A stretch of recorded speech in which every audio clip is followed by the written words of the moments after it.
அரசாங்கத்தை ஏமாற்றி வாழ்கிறார். இவர் போய் ஊழல் ஒழிப்பே ஊழல் கட்சின்னு சொல்றதுக்கு என்ன அருகதி இருக்கு சொல்லு பார்க்கலாம்.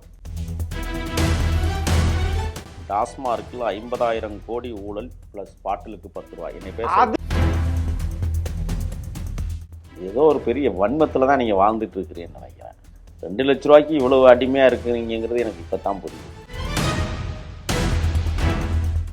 கீர்த்தி சுரேஷுடைய கல்யாணத்துக்கு ஸ்பெஷல் ஃப்ளைட் வச்சு போவாரு. நீங்கள் தான் ஓட்டுனதா? நீங்கள் தான் ஓட்டுனதா? வெளிநாடுகள் இருந்து இறக்குமதி செஞ்ச இதுக்கு என்னாச்சு? பிளாக்ல டிக்கெட் விற்க சொன்னது என்னாச்சு? இதெல்லாம் ஊழல் இல்லையா? ஊழல் பட்டியல் இல்லையா? நான் கேட்குறேன், எங்கள் தலைவர் போய் டிக்கெட் வித்தாரா? டிக்கெட் வித்தா திமுக அவன்கிட்ட போய் கேளுங்க. கைது செய்ய வேண்டியது கூடுதலாக விலைக்கு வித்தாருன்னா காவல்துறை என்ன செய்யுது?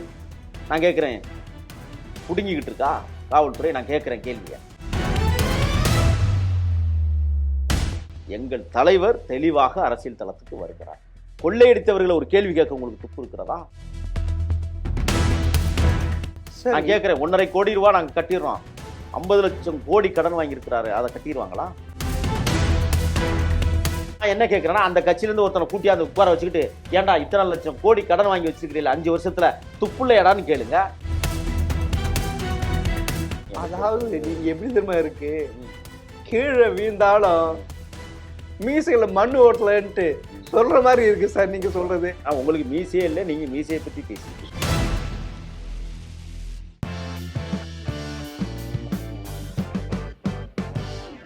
ஜெம் டிவி நேயர்களுக்கு வணக்கம். தாவேகாவின் மாநில செய்தி தொடர்பாளர் முகில் அவர்கள் சந்திப்புவார்கள். வணக்கம் சார். வணக்கம். என்ன சார், 2026 சட்டமன்ற தேர்தலில் போட்டியிட விருப்பு மனு தர அன்னைக்கு பொறி சுண்டல் வாங்குறவங்க அப்படியே மொழிச்சிட்டாங்க. அவ்வளவு பெரிய கட்சி அவங்களது. புலி என பதுங்கிடுவர், பள்ளி எடுக்கவும் மறந்துடுவர். வங்க கடலோரம் அலைகள் தாளாட்டுகிற இடத்தில் தமிழகம் திரண்டதை தமிழகமே எதிர்பார்த்து திரண்டதா? ஆமா சார், நீங்க அண்ட புழுகு ஆயாச புழுகு சொல்லி அவங்கள திரள வச்சிங்க. அதாவது விருப்பு மனு 100 ரூபாய் சொல்லிட்டீங்க. ஆனா அந்த மனுவை பதிவு செய்ய பொது பிரிவினுக்கு 10,000ம் எஸ்சி எஸ்டிக்கு 5,000 சொல்லலையா சார்? ஊரை ஏமாத்தத்துக்கு இப்படி பண்ணீங்க. தமிழக மக்கள் என்ன ஏமாளிங்களா? ஏதோ ஒரு பெரிய வன்மத்தில் தான் நீங்கள் வாழ்ந்துட்டு இருக்கிறீங்கன்னு நினைக்கிறேன். வன்மம் இல்லை இல்லை, நீங்கள் இப்போ என்னன்னா 2 லட்ச ரூபாய்க்கு இவ்வளவு அடிமையாக இருக்கிறீங்கிறது எனக்கு இப்போ தான் புரியுது. நீங்கள் உருட்டுறீங்களே, அதுவும் எந்த கட்சியாக இருந்தாலும் விஜய் அவர்கள் உருட்டுகிறார், பொய்யா பேசுகிறார். நீங்கள் புரட்டுவாவே எடுத்து விடுறீங்க, அப்படித்தானே? ஒரு செய்தி, எல்லா கட்சிகளுமே பொது தொகுதி என்றால் அதுக்கு ஒரு கட்டணத்தை நிர்ணயிக்கும். அதை விருப்பு மனு தரும் முன்பே அதை அறிவித்திருக்க வேண்டும். அப்படி அறிவிக்காதா, ஓஹோ நம்ம விஜய் நம்மள ஃப்ரீயா நிக்க வைக்க போறாரு ஓடோடி வந்தாங்க. அவங்க செய்தி மூஞ்சில சாணிய அள்ளி அடிச்சீங்க. விருப்ப மனுவை கொடுக்கிறது தான், பெற்றுக்கொள்வதல்ல. கொடுக்கறதுக்கு 100 ரூபா கொடுத்து வாங்கிக்கோங்கன்னு சொல்லியாச்சு. 100 ரூபா கொடுத்து வாங்க வந்திருக்காங்க. ஆயிரக்கணக்கான பேர் திரண்டார்கள். அதை பூர்த்தி செய்து உரிய படிவங்களில் அதை இணைச்சி கொடுக்கும்போது தான் அது 5,000 10,000ங்கிறதை அறிவிக்க முடியும். ஆனால் அப்படி இருந்துமே நேற்றைய தினம் எல்லாத்தையும் அறிவிச்சிட்டாங்க. ஆனால் அங்கே மக்கள் கடல் போல் கூடுகிற இடம் பனையூர் ஸ்தம்பித்திருக்கிறது. உடனடியாக தலைமை கழகம் முடிவெடுத்து, இல்லை மக்களுக்கு எவ்வித இடையூறுகளும் இருக்கக்கூடாது என்பதிலே துல்லியமாக கணித்து, ஏன் என்றால் மக்களுக்கான மாபெரும் மக்கள் சக்தி இயக்கமாக தமிழக வெற்றி கழகம் இருப்பதால் யாரும் நேரில் வர வேண்டாம், இணைய வழியாக அவரவர்கள் விண்ணப்பங்களை பெற்றுக்கொள்ளலாம், பூர்த்தி செய்து 14ஆம் தேதிக்குள் ஒப்படைக்க வேண்டும் என்று ஒரு உயரிய நோக்கோடு நேற்று மாலையே அதை அறிவித்து விட்டார்கள். என்னை பேச விடுங்க. அப்படி இருந்தும் கூட இன்றைக்கு காலையில் தொலைக்காட்சி மற்றும் ஊடகங்களில் இந்த செய்திகள் பரவியது. இனிமேல் யாரும் பனையூருக்கு வர வேண்டாம் என்று நேற்று மாலை 6 மணிக்கு தலைமை அலுவலகம் அறிவித்ததற்கு பிறகும் கூட உள்வாங்காத ஆயிரக்கணக்கான தொண்டர்கள், தொலைக்காட்சியை பார்க்காத அல்லது கைபேசியை இயக்கி பார்க்காத எங்களுடைய உறவுகள் இன்றும் பனையூரில் கூடியிருக்கிறார். ஸோ உங்களுடைய ரசிகர்கள் நாட்டு நடப்பு எதுவும் தெரியாத அறிவாளிகள். நாட்டு நடப்பை 24 மணி நேரமும் தெரிந்து கொள்ள முடியாது. அது உங்கள் அது உங்கள் தலைவர் விஜய்க்கே தெரியாது நாட்டு நடப்பு. இது குதர்க்கமெல்லாம் கேட்க வேண்டாம். இந்த நாடு விவசாயம் நிறைந்த நாடு. எங்கள் கட்சியிலே பணியாற்றக்கூடியவர்கள் விவசாயிகள். அவரவர் பணியை செய்து கொண்டிருப்பார்கள். ஆர்வத்தின் மிகுதியால் தலைவரை எப்படியாவது பார்த்து விடலாமா அல்லது தேர்தலில் போட்டியிடுவதற்கு நாம் நேரடியாக போய் விண்ணப்ப படிவத்தை பெற்றுக்கொள்ளலாமா என்கிற ஆர்வ மிகுதியால் ஆயிரக்கணக்கான பேர் திரண்டார்கள்.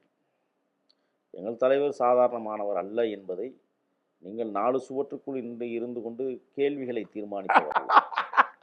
4 சுவற்றுக்குள் இருந்து கொண்டு நான் இப்ப புலி படத்தில் கருப்பு பணமாக 15 கோடி வாங்கினார். அதுக்கு 16 கோடி தான் செக்கா வாங்கினார். 15 கோடி பணமாக வாங்கினார். அந்த படத்தை தயாரித்த PT செல்வமே சொல்கிறார். அப்படி என்றார் இவர் சட்டத்துக்கு உட்பட்டு வாழ்கிறாரா, இல்லை சட்டத்தை ஏமாற்றி வாழ்கிறாரா, இல்லை மக்களை அரசாங்கத்தை ஏமாற்றி வாழ்கிறார்? இவர் போய் ஊழல் ஒழிப்பேன், ஊழல் கட்சின்னு சொல்றதுக்கு என்ன அருகதி இருக்கு சொல்லு பார்க்கலாம். சொல்லுங்க சார். டாஸ்மார்க்கில் 50,000 கோடி ஊழல் பிளஸ் பாட்டிலுக்கு 10 ரூபாய். என்னை பேச அது ஆட்சியில் இருக்கும்போது, ஆட்சியில் இல்லாதே அதெல்லாம் வேணாம் சார். பேச விட்டுருங்க. என்ன டாஸ்மார்க் இதுக்கு வாங்க சார். இருங்க என்னை பேச விடுங்க. இல்ல சார், அதெல்லாம் எல்லாருக்குமே தெரியும் சார். நாங்க திருப்பி ரிப்பீட் பண்ணணும்ல கொஞ்சம். இல்ல சார், அது இதுக்கு நான் சொன்னதுக்கு பதில் சொல்லுங்க பாலாஜி சார். இதுக்கு பதில் சொல்லுங்க சார். வெளிநாடுகளில் இந்த இறக்குமதி செய்த காருக்கும் புலி படத்தை 15 கோடி கையாளி வாங்கின அதுக்கும் இன்கம் டாக்ஸ் ஏமாத்தினார், அரசாங்கத்தை ஏமாத்தினார். இப்படி ஒரு ஏமாற்றி பேர் வழிக்கு தமிழகத்தை ஆள தகுதி இருக்கா? என்னை கொஞ்சம் பேச விடுங்க. வேணாம் சார், அந்த டேட்டா நான் கேட்கறது. ஏங்க நீங்க அதுக்கே பேசிட்டு போங்க. என்ன எதுக்கு பேச கூப்பிட்டுருக்கீங்க? நான் கருத்தியில சொல்றதுக்கு வந்திருக்கிறல்ல. 50,000 கோடி ஊழல் செய்த செந்தில் பாலாஜியை பேச மாட்டீர்கள். பத்திரப்பதிவுத்துறையில் மதுரை மன்னராக, மதுரை முதலமைச்சராக இருக்கிற மூர்த்தி 20,000 கோடி ஊழல் செய்திருக்கிறார், பேச மாட்டீங்க. உயர்கல்வித்துறையில் அமைச்சர் கோவி செலியன் 4,730 கோடி ஊழல் செய்திருக்கார். என்னை பேச விடுங்க. அது யாரா இருக்கட்டும். 1,500 கோடி உயர்கல்வித்துறையில் ஊழல். அடுத்து மணல் குவாரிகளில் 4,730 கோடி துரைமுருகன் ஊழல். ஒப்பந்தம் மற்றும் அரசு வேலை வழங்கியதில் 1,020 கோடி ஊழல் திருச்சி முதலமைச்சர் KN நேரு அவர்கள். இந்து சமய அறநிலையத்துறையை ஆண்டு கொண்டிருக்கிற ரவுடித்துறை அமைச்சர் சேகர்பாபு 1000 கோடி ஊழல். இது ஊழலை சொன்னேன். அதிகமாக வருமான வரி கட்டுகிற அகில இந்திய அளவில் எங்கள் தலைவர் எத்தனாவது இடத்தில் இருக்கிறார் என்பதையும் கோடிட்டு காட்ட விரும்புகிறேன். அமிதாப் பச்சன் 92 கோடி வருமான வரி கட்டுகிறார். எங்கள் தலைவர் விஜய் 80 கோடி வருமானம் கட்டுகிறார். கிரிக்கெட்டினுடைய ஜாம்பவான் மரியாதைக்குரிய யுவராஜ் சிங் 70 கோடி கட்டுகிறார். அது மட்டுமல்ல, அமிதாப் பச்சன் வீட்டில் இன்னொருத்தர் 71 கோடி கட்டுகிறார். இப்படி பட்டியலை டோனி அவர்கள் ரூபாய் 38 கோடி கட்டுகிறார். எனக்கு தெரிந்த முகங்களை நான் சொல்லிக்கிட்டு இருக்கேன். சரி சார், கோலி சரி சார், அது கோலி 23 கோடி கட்டுகிறார். இப்படி எல்லாம் செய்திகளில் இன்றைக்கு சரி, வெளிவந்து இவ்வளவு எங்கள் தலைவர் இருங்க என்னை பேச விடுங்க. இந்தியாவில் 2வது இடத்தில் வருமான வரி கட்டுகிற மாபெரும் தலைவனாக இருப்பவரை பற்றி நீங்கள் புகழாமல் ஏதோ 1.50 லட்சம் இது பணம் கட்டலைன்னு சொல்லி இப்போ உங்க வயிற்றுல புளிய கரைச்சிருக்கு சார். என்ன? இது வந்து அவர் இருங்க சார், நான் சொல்றேன் என்னை பேச விடுங்க. இத்தனை கோடியை கட்டி எங்கள் தலைவருக்கு 1.5 கோடி கட்ட தெரியாதா? அதுதான். அதாவது ம்.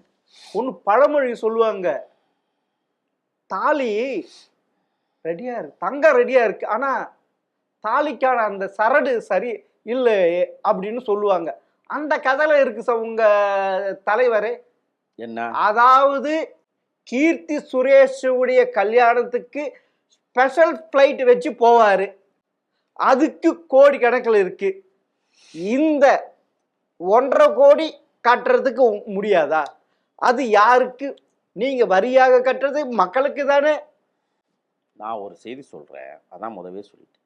இந்தியாவிலேயே 2வது இடத்தில் இருக்கிற எங்கள் தலைவரை குற்றஞ்சாட்ட வேண்டும் என்கிற அடிப்படையில் நீங்க ஏதோ ஒரு நடிகைலாம் சொல்லி பேசிட்டு இருக்கிறீங்கன்னா, நீங்கள் நான் உண்மையை தானே சொல்றேன். ஸ்பெஷல் பிளைட்ல பறக்கிறாருல்ல, நீங்க தான் எங்கேயும் ஸ்பெஷல் பிளைட் தானே. நீங்க காலு பூமியில படமாட்டிருந்த நீங்க தான் ஓட்டுனதா? நீங்க தான் ஓட்டுனதா? அது கண் கூட தெரியுது இல்ல, எல்லாமே டிவில பாக்குறோம் இல்ல. நான் என்ன கேட்கிறேன்னா, ஒரு மனிதன் 250 கோடி ஒரு படத்துல சம்பளம் வாங்குறாரு, ஒரு 10 லட்ச ரூபாயில விமானத்துல போறதுல உங்களுக்கு ஏன் பசிக்குதுங்கிற? இது 1.5 கோடி கட்ட முடியல, ஏமாத்த பேர் வழி இல்ல, கருப்பு பணமா வாங்கி இருக்காரு இல்ல. இல்ல நான் என்ன இப்படி நீங்க வந்து ஊழலை ஒழிக்கும் அந்த ஊழல் கட்சி என்றீங்களே, அடிமை கட்சி, ஊழல் கட்சி, அதை சொல்வதற்கு தகுதி திரு விஜய்க்கு இருக்கா? இருக்குன்னு ஃபர்ஸ்ட் தாம் முதுக பார்க்கணும். நான் உங்களுக்கு சொல்லிட்டேன், வருமான வரி கட்டுவதில் இந்தியாவில் 2வது இடத்தில் இருக்கிறார் எங்கள் தலைவர். 1.5 கோடி கட்டுவதற்கு ஒப்பாரி வைக்கிற உங்களை போன்றவர்கள் ஏதோ 500க்கும் 1000த்திற்கும் ஆசைப்பட்டு கேள்விகளை கேட்டுக்கொண்டிருக்கிறீர்கள் என்றே நான் கருதுகிறேன். எங்கள் தலைவர் மிக மிக நேர்த்தியாக இந்திய தேசிய அரசியல் அமைப்பை தன் கட்டுக்குள் வைத்துக்கொண்டு சட்டத்தை மீறாமல் சட்ட விதிகளின்படி எதை செய்ய வேண்டுமோ அதை செய்வதற்காக எங்கள் தலைவர் காத்திருக்கிறார். உயர்நீதிமன்றம் 1.5 கோடி ரூபாய் நீங்கள் வருமான வரி கட்ட வேண்டும் என்று சொல்லி ஆணை பிறப்பித்தால் எங்கள் தலைவர் கட்டப் போகிறார். சார் நான் கேட்கிறேன் சார், இரு திராவிட கட்சிகளுக்கு மாற்றாக தூய கட்சின்னு சொல்றாரு திரு விஜய் அவர்கள், அவர் தூயமானவரா? 100%. அவரை ஆட்சிக்கு வரும்போது முன்னையே இப்படி எல்லாம் செய்யறாரு. என்ன செஞ்சாரு? 15 கோடிக்கு கருப்பு பணம் என்னாச்சு? வெளிநாடுகள் இருந்து இறக்குமதி செஞ்ச இதுக்கு என்னாச்சு? பிளாக்ல டிக்கெட் விற்க சொன்னது என்னாச்சு? இதெல்லாம் ஊழல் இல்லையா? ஊழல் பட்டியல் இல்லையா? ஊழல் மன்னன் இல்லையா? இவர் ஆட்சிக்கு வந்த இப்பொழுது நீங்க சொல்ற ஊழல் பட்டியலை விட அதிகமாக கொள்ளையடிப்பாரு. முட்டாள்தனமான கேள்வி கேட்டுக்கிட்டு இருக்கீங்க. ஊழல் என்பது வேற, முதல்ல அதை புரிஞ்சுக்க. ஒரு சொத்தை கொள்ளையடிப்பது ஊழல். நான் கேட்கிறேன், எங்க தலைவர் போய் டிக்கெட் வித்தாரா?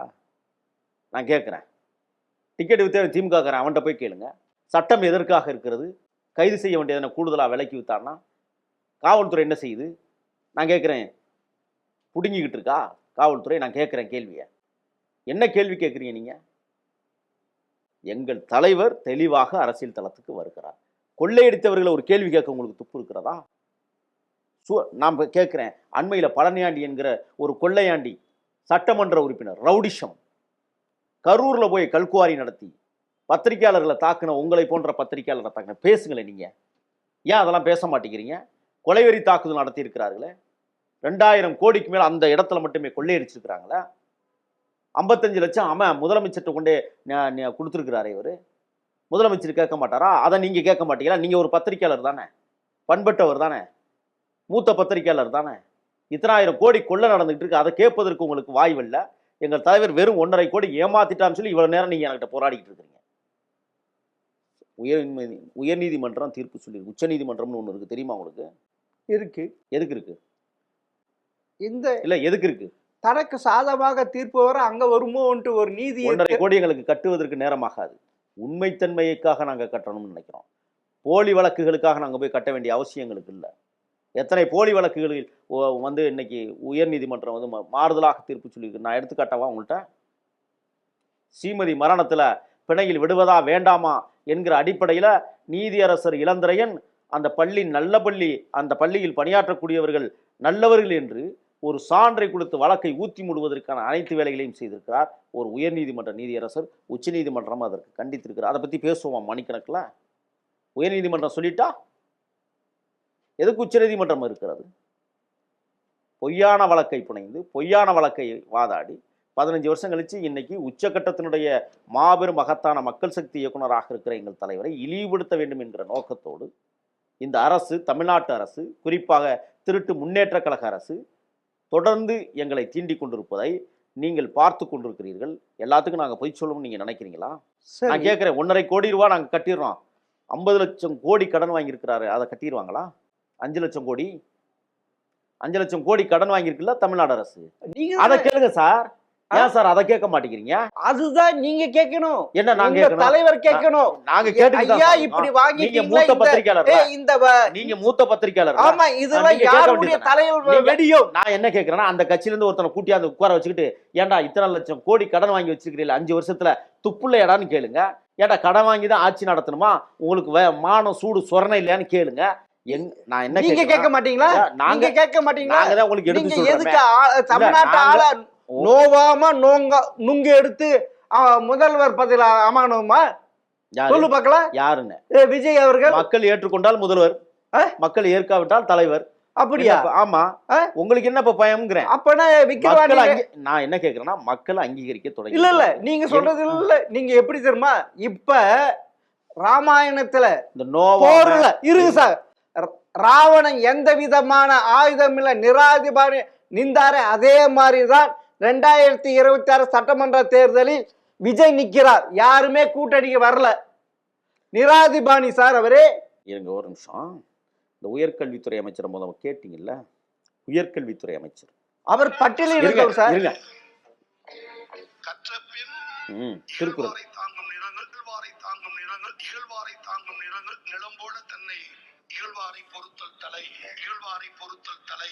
திருக்குறளை ஒப்பிக்காத, திருக்குறளை சொல்ல தெரியாத ஒரு அமைச்சர் வந்து உயர்கல்வித்துறை அமைச்சர். இதெல்லாம் நாங்க எடுத்துக்கணும். இல்ல அந்த உயர்கல்வித்துறை அமைச்சர் கோவி செழியவர்கள் தொடர்ந்து 20 நிமிடம் 30 நிமிடம் பேசுவார். இப்படி விஜயால் பேச முடியுமா?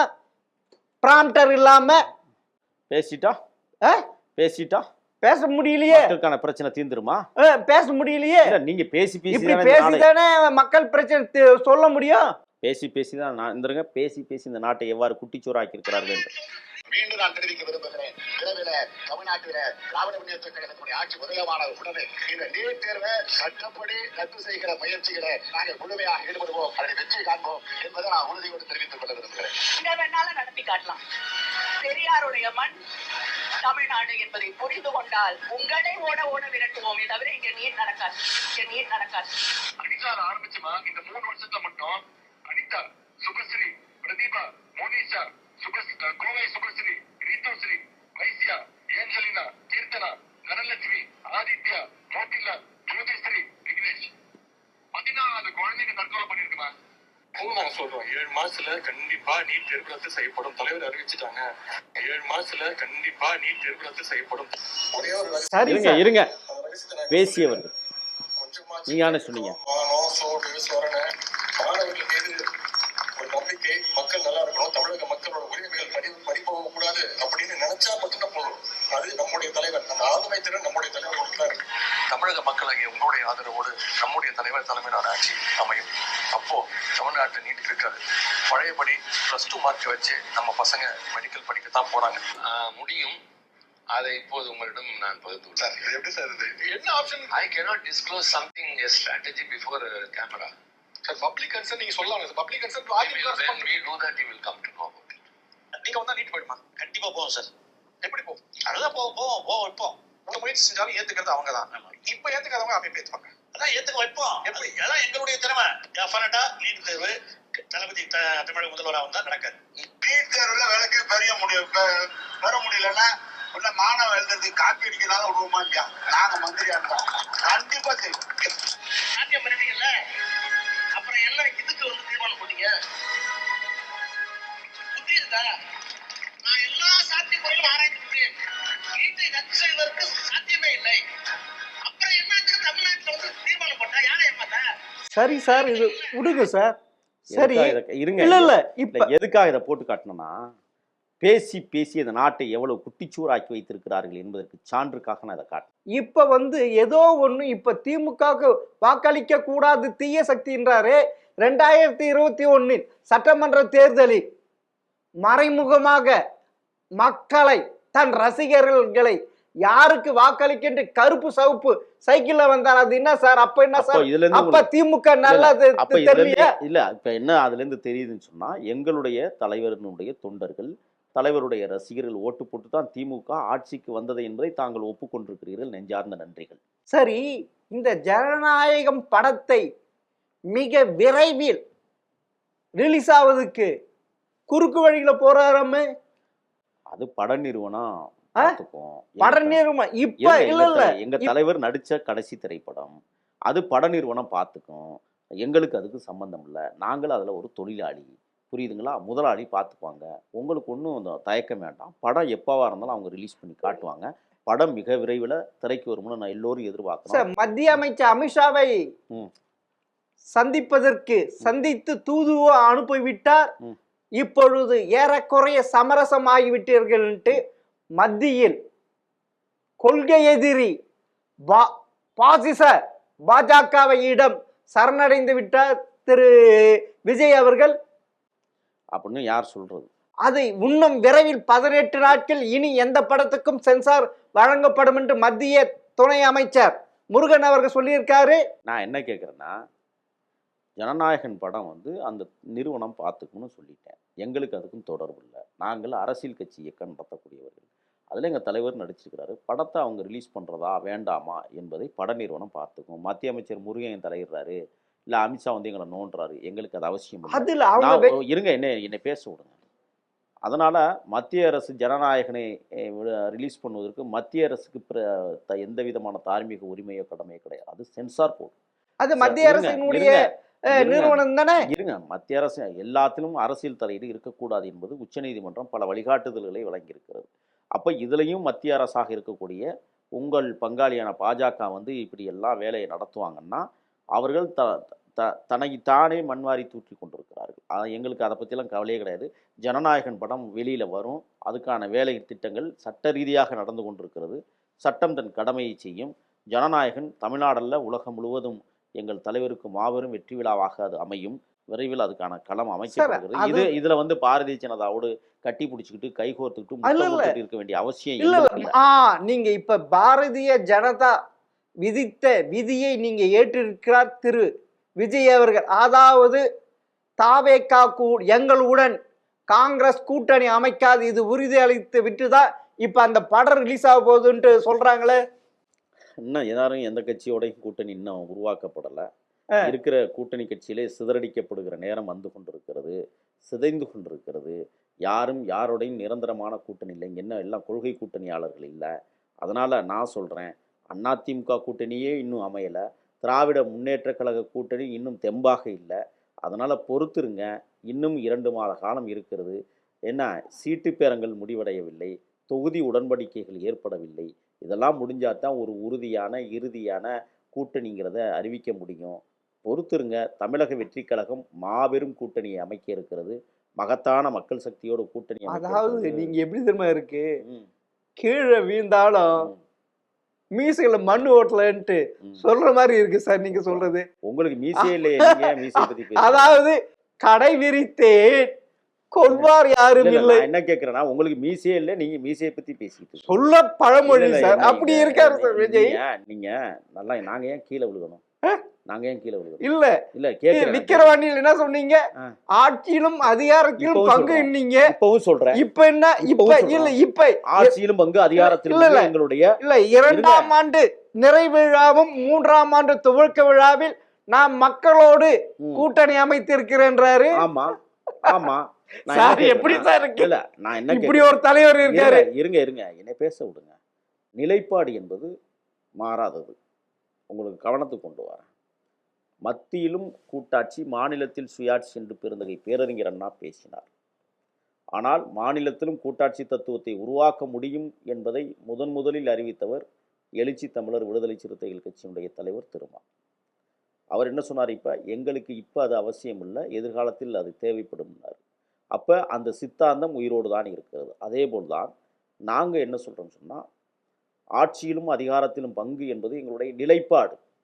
வந்தால் நான் கேட்குறேன், எந்த கட்சிக்காவது இந்த தைரியம் இருக்கா, இந்த தில் இருக்கா? நான் கேட்குறேன். யாருக்காவது வந்து வாங்க கூட்டணி சேருவோம், ஓட்டுக்களை எப்படி நாம் ஒன்று சேர்ப்பதைப் போல ஆட்சியும் ஒன்று சேர உட்கார்ந்து அமர்ந்து அந்த மக்களாட்சி தத்துவத்தை உருவாக்கணும் சொல்லுவதற்கு தெம்பும் திராணியும் இல்லாத கட்சிகளுக்கு மத்தியில் தமிழக வெற்றி கழகம் ஒரு இயக்கம் மட்டும்தான் ஆட்சியிலும் அதிகாரத்திலும் சமமான பங்களிப்பை பெறுவோம், 2 பேரும் சேர்ந்து இந்த மக்களை பாதுகாப்போம் சொல்லுகிற தில்லும் தைரியமும் தெம்பும் திராணியும் எங்களுக்கு மட்டுமே இருக்கிறது என்பதை உங்களுக்கு நினைவூட்டுகிறோம். எம்ஜிஆரை விட நீங்க பெரிய தலைவரா?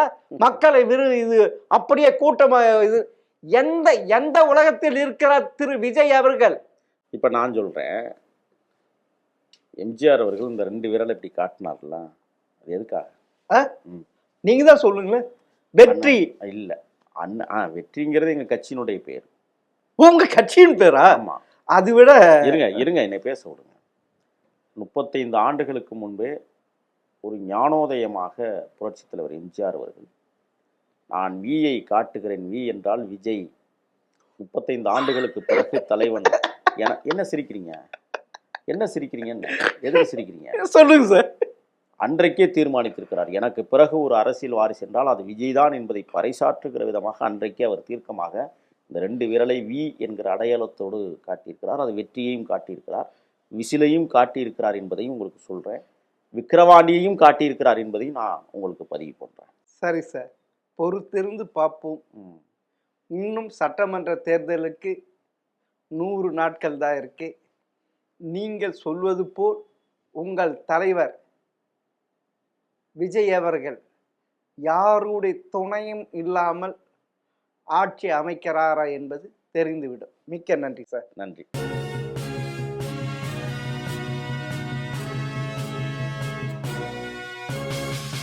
உடனுக்குடன் அப்டேட் தெரிந்து கொள்ள ஜெம் டிவி தமிழ் ஆப்பை இன்ஸ்டால் செய்யவும்.